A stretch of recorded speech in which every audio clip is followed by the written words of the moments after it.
안녕하세요. 스포츠 알려주는 남자입니다. 오늘은 7월 22일 올림픽 남자 축구 4경기 알아보겠습니다. 최근 흐름과 경기 예상, 그리고 최종 코멘트까지 준비했습니다. 영상은 매일 고정적인 시간에 업로드되니 구독과 좋아요 부탁드리며 국내외 전경기 유료 분석 자료와 최종 조합은 조건 없이 스알람 멤버방에서 무료로 드리고 있습니다. 적중률 높은 정보 공유 소통방을 찾으셨다면 고정 댓글 확인하시고 바로 입장하세요. 자, 그럼 경기 분석 시작하겠습니다. 첫 번째 경기는 7월 22일 17시에 시작하는 뉴질랜드 대 대한민국 경기입니다. 먼저 뉴질랜드 살펴보겠습니다. 조 최하위 후보로 뽑히는 팀입니다. 상대에 비해 전력 열세가 분명합니다. 단순 몸값 비교만으로도 2분의 1 수준의 스코어들을 유지하는데 그칩니다. 승리 확률이 높지 않다는 점은 부정할 수 없는 사실입니다. 그러나 선수단 면면을 보면 마냥 밀릴 경기는 아닙니다. EPL 벌리주전 스트라이커 우드가 와일드카드로 이름을 올렸습니다. 191cm에서 나오는 힘으로 제공권 싸움에서 매번 우위를 가져갑니다. 후방에서 전방으로 이어지는 패스와 크로스의 정확도만 높인다면 우드가 쉽게 우위를 가져갈 수 있는 상황입니다. 득점 생산이 허황된 목표로 비치지 않습니다. 다만 수비가 얼마나 버텨주느냐가 문제입니다. 와일드카드 복스홀이 중심축을 잡겠으나 이외 선수들 경쟁력이 떨어집니다. 탄탄한 피지컬을 활용해 몸싸움에선 우위를 보여도 스피드 싸움과 상대 패턴 플레이에 속수무책으로 당할 가능성이 농후합니다. 멀티 실점까지 염두에 둬야 하는 일정입니다. 대한민국 살펴보겠습니다. 이전 두 차례 평가전서 1무 1패를 거뒀습니다. 상대에 비해 소집 기간을 길게 가져가며 조직력과 체력을 끌어올리는데 심혈을 기울였습니다. 기본 전력과 실전 감각 면에서 우위를 보입니다. 승기를 잡기까진 어려움이 없겠으며 앞서 언급했듯 공격진은 의도적으로 속공 플레이를 걸 것이 유력합니다. 높이 싸움에선 승산이 없습니다. 권창훈과 이강인이 중원서 짧은 패스 플레이로 상대 수비를 끌어내고 스피드에 강점이 있는 측면 조합이 배후 공간을 점유해 찬스를 거듭할 전망입니다. 여기에 주포 황의조가 결정력을 끌어올려 마무리를 짓습니다. 복잡하지만 효과가 높은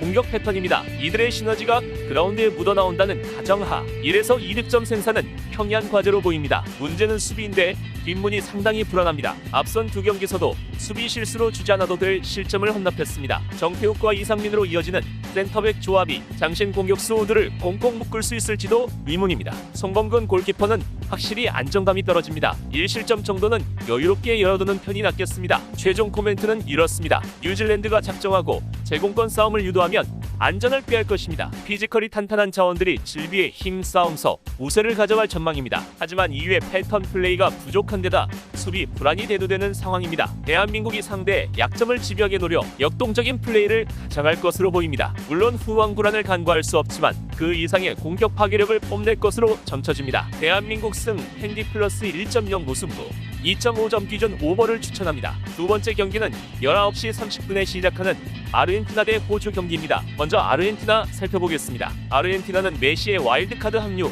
꿈은 이루어지지 않았지만 미래가 촉망되는 선수들로 알찬 스쿼드를 꾸렸습니다. 와일드카드로는 스페인 무대에서 뛰는 네게스마 골키퍼가 합류했습니다. 이 팀의 에이스는 잉글랜드 프리미어리그 브라이튼의 미드필더 앨리스터입니다. 한국과 평가전에서도 한 골을 기록했습니다. 또 한국전 득점포를 가동한 왼발짜리 발렌수엘라도 주목할 선수입니다. 그 밖에도 가이치, 페레스, 메리나 등 공수의 실력파 선수들이 백업 포진해 있습니다. 아르헨티나는 2004-2008 올림픽 금메달리스트로 이번 대회에서 우승이 목표입니다. 대회 직전 평가전에선 한국과 2대2로 비겼습니다. 먼저 호주 살펴보겠습니다. 호주는 대회를 앞두고 가진 평가전에서 기대 이하의 결과를 쌓았습니다. 지난달에는 아일랜드 1대1패, 루마니아 0대1패, 멕시코 2대3패에 모두 졌습니다. 직전 뉴질랜드와 두 차례 평가전도 0대2로 패한 뒤 2차전에서 1대0으로 이기며 겨우 분위기 반전에 성공했습니다. 대부분이 유럽파로 구성되어 있는 게 특징인데 맨체스터 시티의 아르자니, 사우스햄프턴의 와츠, 팰리스의 리치 바구엘로 등이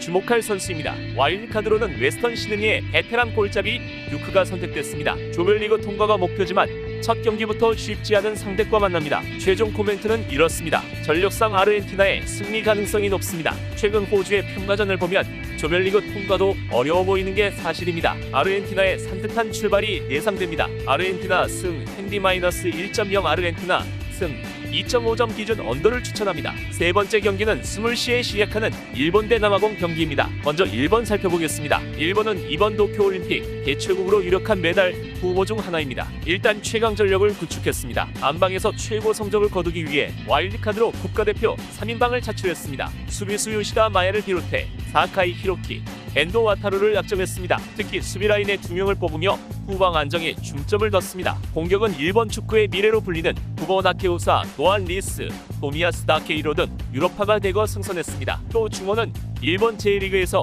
경험 많은 선수들이 다수 포진했습니다. 대회 직전 온두라스를 완파하고 대회 우승 후보 중 한 팀이 스페인과 1대1로 비기는 등 경쟁력을 과시했습니다. 무관중으로 홈 2점을 누리지 못한 게 변수지만 그래도 전력은 상위권으로 평가됩니다. 남아공 살펴보겠습니다. 남아프리카 공화국은 전력이 꽁꽁 숨겨져 있는 팀 중 하나입니다. 와일드카드로 국가대표 골키퍼 윌리엄스를 데려왔고 포르투갈에서 뛰는 골잡이 포스터 싱이 핵심 공격 자원으로 꼽힙니다. 하지만 지난달 이집트와 평가전에서 0대3으로 완패하는 등 전력이 매우 불안정합니다. 게다가 일본과 첫 경기를 앞두고 코로나 확진자가 발생해 21명이 접촉자로 격리되는 등 팀 분위기가 어수선합니다. 이런 흐름이라면 일본의 첫 승 재물이 될 가능성이 매우 큽니다. 최종 코멘트는 이렇습니다. 일본의 전력이 심상치 않습니다. 유럽파가 다수 포진해 있고 와일드카드도 오랜 기간 발맞춰 조직력이 일정 수준까지 올라와 있습니다. 1968년 이후 53년 만에 메달에 도전하는데 홈 2점을 누린다면 첫 경기부터 화끈한 공격 축구를 구사할 가능성이 큽니다. 1번 승, 핸디-1.0 1번 승, 2.5점 기준 5번을 추천합니다. 네 번째 경기는 20시 30분에 시작하는 브라질 대 독일 경기입니다. 먼저 브라질 살펴보겠습니다. 브라질은 최상의 전력이 아닙니다. 와일드카드로 고작 베테랑 풀백 다니 알베스, 디에고 카를로스, 골키퍼 산투스가 선발됐습니다. 네이마르, 마르키뉴스 등은 뛰지 못하지만 히샬리송, 말콤, 마르티넬리, 파울리뉴, 더글라스 루이스 등이 합류했습니다. 전력이 나쁘지 않습니다. 최근 들어 치른 평가전에서 세르비아를 3대0으로 이기고 아랍에미리트를 5대2로 격파하며 화력쇼를 보이고 있습니다. 독일 살펴보겠습니다. 독일은 막스 크루제, 미드필더 막시밀리안 아놀드가 와일드카드로 합류했습니다. 또 야콥스, 리흐터, 아체 마이어, 아미리, 우두카이, 헬리치 등도 뽑혔습니다. 가장 최근 온두라스와 일본에서 현지 평가전을 치렀는데 나이지리아계 흑인 선수 토르나리가가 인종차별을 당하면서 평가전이 중단됐습니다. 마지막 평가전을 아쉽게 마친 독일입니다. 최종 코멘트는 이렇습니다.